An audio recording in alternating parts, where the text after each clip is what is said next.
Bonjour à toutes et à tous, soyez les bienvenus dans ce nouveau tutoriel rapide sur Blender. Alors aujourd'hui, on va s'amuser à créer un volume d'ambiance qui va permettre, comme dans la réalité, de créer une espèce de poussière qui va venir filtrer la lumière. Et on va s'assurer que si on les utilise dans une animation, on n'ait pas de soucis. Alors, c'est le moment de flatter l'algorithme. N'hésitez pas à mettre un petit pouce en l'air, à vous abonner, et c'est parti! Ici, comme vous pouvez le voir pour le moment, j'ai une petite forêt, mais j'ai pas d'ambiance, donc on va aller en créer une. Pour créer mon ambiance, je vais avoir besoin d'un cube. Donc, je vais faire Shift A, je vais aller chercher un nouveau cube dans les mèches, et je vais m'assurer que ce cube prenne tout l'espace pour lequel je veux que mon brouillard soit actif.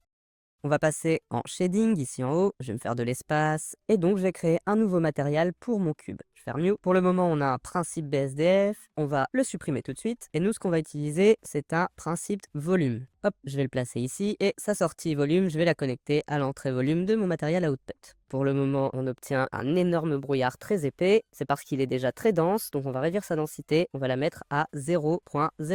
Pour le moment, ça ressemble à ceci. Et on va y venir y ajouter plusieurs choses. Premièrement, on va vouloir modifier ici sa force d'émission et la couleur de son émission pour les adapter à notre scène. Pour ça, je vais ajouter un node color ramp, je vais le dupliquer tout de suite et je vais les passer en B-spline. Je vais connecter la sortie couleur de ce color ramp ici à la force d'émission et la sortie couleur de celui-ci à l'émission couleur. Et maintenant ici on va pouvoir donc gérer la force d'émission de notre fog et ici on va pouvoir également gérer sa puissance. On va garder du noir et je vais ajouter une deuxième couleur ici. On va commencer à jouer un petit peu avec l'ambiance pour faire une ambiance plus ou moins chaude. Et ici on va régler un peu tout ça. Ici je vais en remettre plus mais je vais rajouter une couleur. C'est ce gris ici que je vais remonter un petit peu dans les gris. Et là déjà, on obtient une ambiance qui filtre ma lumière. D'ailleurs, on peut constater que les lumières sont visibles. Ça peut être un problème, donc on va aller sélectionner la lumière si on veut lui enlever son halo sans enlever sa projection lumineuse. On va venir sur son menu et tout simplement, on va venir dans ici Influence et on va réduire son volume.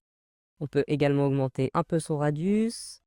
Voilà, et là, elle est devenue quasiment invisible. Il nous reste une dernière chose à faire sur le shader pour s'assurer que lors d'une animation, on n'ait pas de problème de lumière. On va le décaler un petit peu. Je vais venir mettre ici un mix shader. Je vais le connecter à celui-ci et je vais le mixer avec lui-même. Et ici, sur le volume, on va venir connecter un light pass. Et ce light pass, je vais le mettre en camera ray. Et voilà notre volume. Voilà, vous savez maintenant comment utiliser un volume pour créer une ambiance et des God Rays. Je vous remercie d'avoir suivi cette vidéo. Si vous l'avez appréciée, n'oubliez pas de la liker, de la partager, de vous abonner et de lâcher un petit commentaire, ça nous aide énormément. Sur ce, moi je vous dis à la semaine prochaine pour un nouveau tuto sur la fabrique d'univers.